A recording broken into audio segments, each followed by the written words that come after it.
Hey, it's Utzef. At WWDC this week, Apple announced a completely redesigned MacBook Air and a refresh of the 13-inch MacBook Pro. These are going to be the first Apple computers to sport the next generation of Apple Silicon in the form of the M2 chip. In this video, I'll be sharing my initial impressions about the new hardware announcements.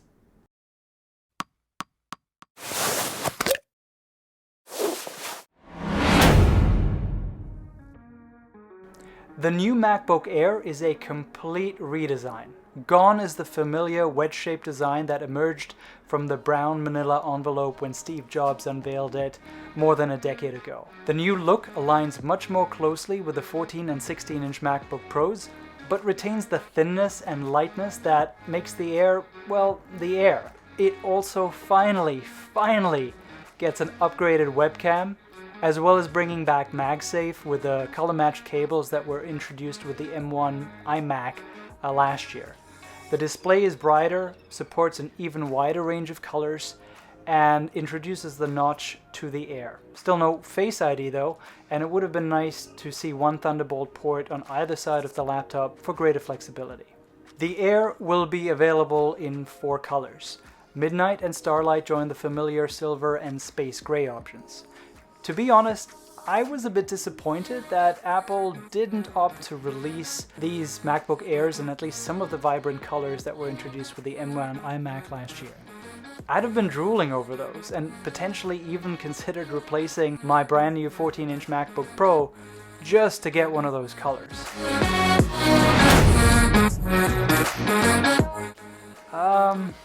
So yeah, this is basically the last gen 13-inch MacBook Pro with the M2 chip inside. That's it.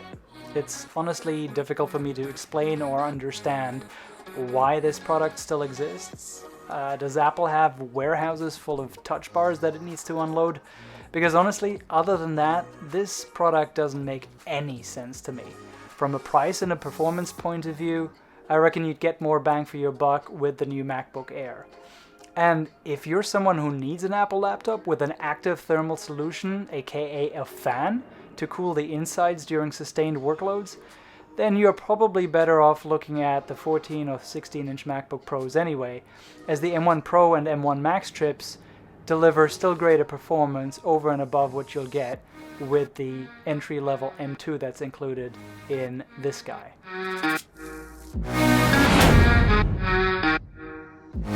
Apple showed off a new 35-watt dual USB-C compact power adapter that lets you charge 2 devices at once. So you could be charging your laptop and your phone at the same time without taking up one of those USB-C ports, for instance. And that could be pretty handy if you're looking to, let's say, hook your MacBook Air up to an external display and an external storage device at the same time. The MacBook Air also supports fast charging for the first time, and that lets you go from 0 to 50% in about 30 minutes with the optional 67-watt power brick. The MacBook Air starts at $1199 and the 13-inch MacBook Pro at $1299 here in the US, and each of those is available with a $100 education discount. You can also get the 35-watt dual USB-C compact power adapter or the 67-watt brick that enables fast charging for an extra $20 at the time of purchase.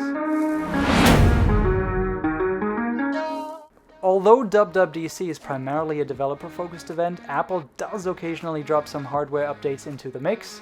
The MacBook Air refresh has been a long time coming, and I personally love what Apple did here, though I would have loved it even more if it were available in the M1 iMac's color options. Considering what's going on with the global supply chain, inflation, and all that fun stuff, the pricing also seems on par with what I would expect at the entry level.